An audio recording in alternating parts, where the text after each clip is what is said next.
The shelter was seconds from putting down the most feared dog in the building, until an 8-year-old girl walked in, sat in front of his cage, and whispered, "I know why you don't trust anyone." The aggressive shepherd didn't growl. He stepped forward and lay down. But what happened next will shock even those who thought they'd seen everything. But first, let's go back to the beginning. Max wasn't always in Kennel 27. They moved him there after the third incident. The first two were chalked up to fear aggression, which meant staff could still pretend he might come around. But by the third, no one used those words anymore. After that, they took down the paper name tag that used to read Max, Germanshepherd, M5YRS, and replaced it with something more permanent, industrial-looking, a yellow sign with black block letters that read, "Do not approach. Aggressive. Dangerous." The kennel itself was different too. Reinforced latch. A double gate, like he was a lion in a traveling circus. People still walked past, but only because they had to. Most didn't even glance at him anymore. He didn't look at them either. At 5 years old, Max was already old on the inside. His body still held the raw power of a working line shepherd. Deep chest, narrow hips, corded muscle under ragged fur. But his face carried years of history in its stillness. One eye, golden and sharp, watched everything. The other was milky, clouded over, and useless. No one knew exactly when he lost vision in it. The shelter records were vague. Picked up in a backyard raid. Signs of trauma. No microchip, no collar, no claim. When the intake officer tried to examine his teeth, Max bit down. Not on the hand, but on the sleeve. Hard enough to draw blood through the jacket. After that, no one asked him to do anything. They fed him through a sliding bowl, cleaned his cage with the gate locked and the hose on. He didn't lunge. He didn't bark. But he made it very clear, in complete silence, that he had no interest in pretending to be safe. He didn't pace, like anxious dogs do. He didn't cry or whimper. He just lay on the concrete in the exact same spot, rear haunch pressed into the corner, ears forward, eyes locked on whatever moved. Not alert like a curious dog, but like a prisoner who's learned that movement always means something, and rarely something good. Olivia had noticed him on her first day as the new shelter director. While volunteers led happy pit mixes through the yard and updated whiteboards with "adopted" in thick marker, she spotted Max sitting motionless behind 2 layers of fencing, expression unreadable. He didn't posture, didn't pant. He was just still. She asked who he was. "Max," someone said. "Don't bother." But she did.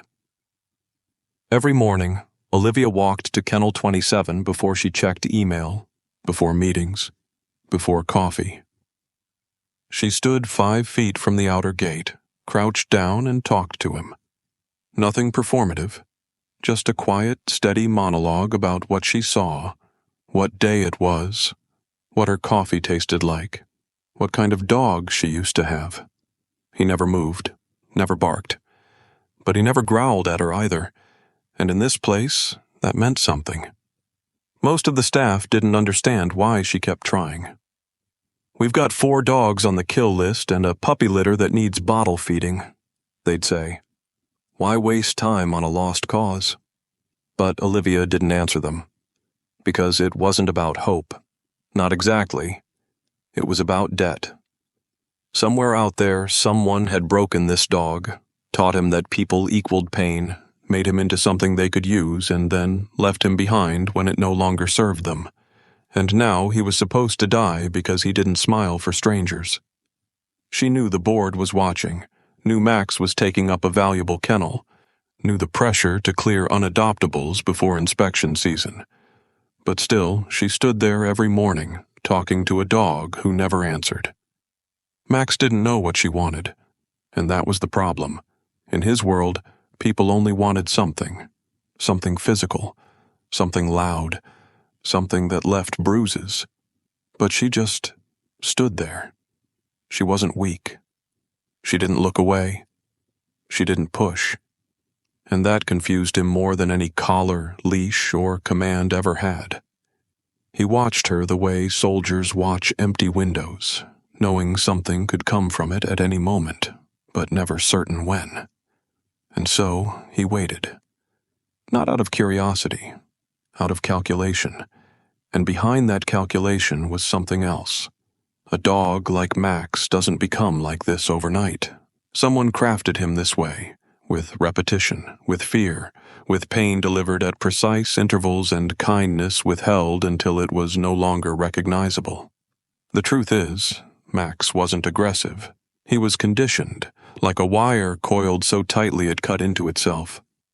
And now they'd marked him dangerous. But Max wasn't dangerous. Max was done. And in 3 days, he'd be dead. No fuss, no appeals. Just a quiet note in the file and a lock turned at the end of a hallway. Unless someone unthinkable happened first. But no one believed in that kind of story anymore. Not here, not for a dog like Max, not in Kennel 27. It was raining that morning, not hard, but steady enough to press the smell of wet concrete and bleach into every corridor of the shelter. Olivia stood by the front desk, half listening to the receptionist talk about new intake forms while her eyes stayed locked on the clock. 9:02 a.m. 3 days left for Max, if no behavioral shift was documented. 2, technically, if you accounted for the prep window they required before euthanasia. Paperwork had a way of stripping time of its soul. Then the bell above the door rang. Olivia looked up, expecting a delivery driver or one of the Tuesday volunteers. Instead, it was a girl, no taller than 4 feet, maybe 8 years old. Skinny arms tucked into the sleeves of a rain-damp pink hoodie, a handmade-looking knit hat pulled over her ears, one of those floppy ones with stitched-on cat ears at the top. Her jeans were cuffed awkwardly above her shoes, too short or handed down. Her face was pale, freckled, expression unreadable. She stood just inside the door like she wasn't sure she was allowed to speak. Behind her, a woman entered, soaked from the waist down, coat clinging to her thighs. She looked frazzled in the way that only foster parents with too many appointments and too little patience do. "Hi," the woman said to Olivia. Sorry, she wouldn't stop talking about this place. Said she needed to see a dog. I didn't even know she knew this shelter existed. Do you let kids walk through? Olivia hesitated. We usually do with supervision. Is there a specific dog she's here for? The girl didn't wait for permission. She pointed to the back hall, the restricted wing, Max's corridor. That one. The foster mother's eyebrows rose. You sure? The girl nodded. I saw him. He was quiet. Olivia blinked. You've been here before? No. But you saw him. In a dream, she said, as if stating the color of the sky. Olivia looked at her. The girl didn't break eye contact. There was something unsettling in her calm. Not confidence, not attitude, just the stillness of someone who didn't expect to be heard, and so learned not to raise their voice. What's your name? Olivia asked. Emma? Olivia looked at the foster mother for permission. She got a tired shrug in response. I guess if it calms her down. The shelter had a strict rule about who was allowed in Max's corridor, but Olivia broke it. She wasn't sure why. Maybe it was the silence that followed Emma down the hallway, the way her footsteps made no sound. Maybe it was the fact that Max hadn't made a noise either. Ever. They reached the end of the corridor. Max was there, as he always was, crouched low in the far corner, one eye visible through the mesh. He didn't growl, didn't rise, but his ears twitched when Emma stopped in front of the kennel. She knelt, not quickly, not cautiously, just sank down like her knees had done it 1,000 times before. She didn't speak, just looked. Max stared back. For a long time, there was no movement. Olivia kept her distance, ready to intervene at the first flash of teeth or tension. But it never came. Max's breathing slowed. He didn't move toward her, but his ears, normally pressed hard against his skull, lifted slightly, turning to face her. "I know what that feels like," Emma whispered. "The part where people call you dangerous just because you don't want to talk." Max tilted his head half an inch.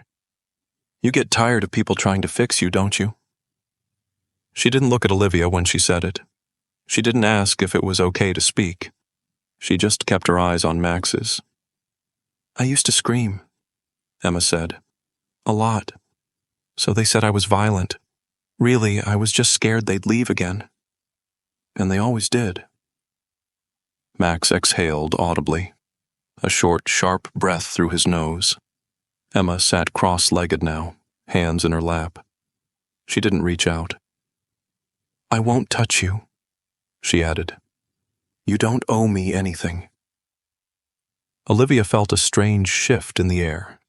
Not something you could see, but something visceral, like the pressure before a storm breaks, or the moment when a song changes keys and you don't notice it with your ears but feel it in your spine.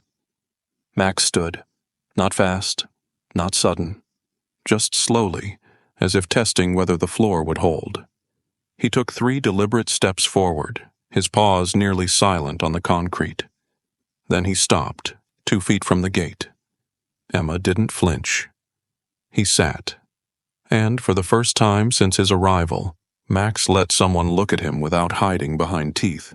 He didn't wag, didn't pant, just sat in absolute stillness, face to face with a child who understood what it meant to be cornered by your own silence. And nothing about that moment felt small. The shelter's morning rhythm resumed as usual the next day. Food bins rolled across concrete, hoses snaked down corridors, volunteers scribbled feeding logs and updated the "Available for Adoption" board in dry erase blue. Kennel 27 wasn't on that board. It hadn't been for months. And yet, just after 3:15 p.m., the sound of soft footsteps returned. Emma walked in like she belonged there, no hesitation. Same pink hoodie, same knit cat hat, damp from fog. The front desk staff barely looked up. Olivia didn't need to tell anyone. Word had already spread.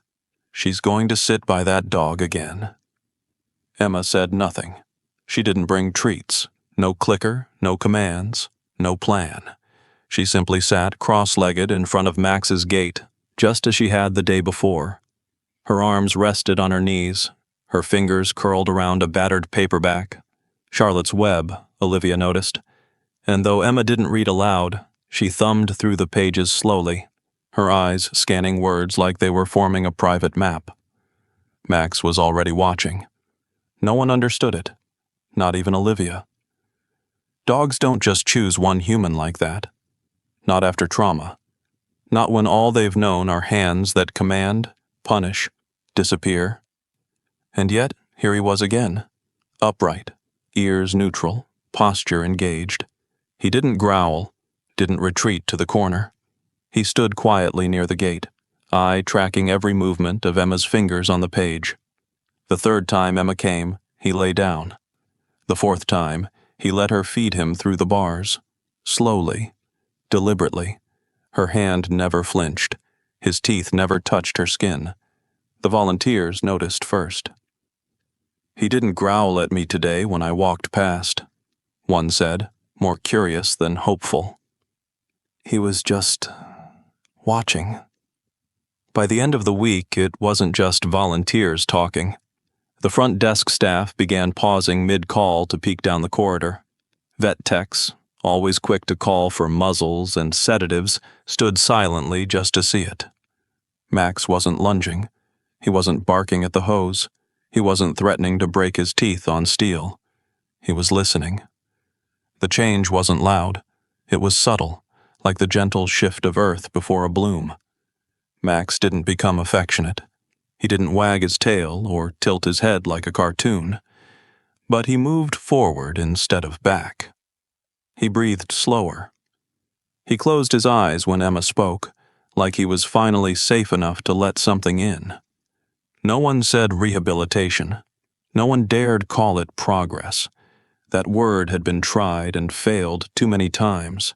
But Olivia started recording notes. Not behavior logs, those were for checklists. She kept a personal journal in her office drawer. On Thursday, she wrote, "He blinked when she left. Not fear, not threat, just a blink." Emma never talked much when others were around. She let her silences stretch and settle, never rushing to fill them. Olivia began to wonder if that was the very thing that made her different. Most people entered shelters with noise, hope, fear, pity. Emma brought none of that. She brought stillness, not passive, not timid, anchored. Max responded to stillness. It wasn't trust, not yet, but it was attention, and attention for a dog who'd only ever been noticed when he was feared was a beginning far louder than a bark. He didn't lean against the gate, he didn't press into her lap, but when she stood to leave and whispered, "I'll be back," Max didn't turn away. He didn't go to his corner.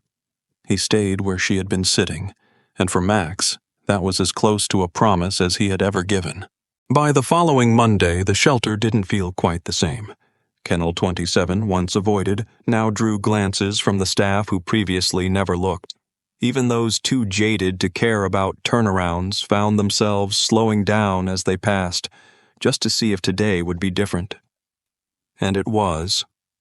Max now sat near the front of the kennel in the morning, watching the corridor with a still, focused expression.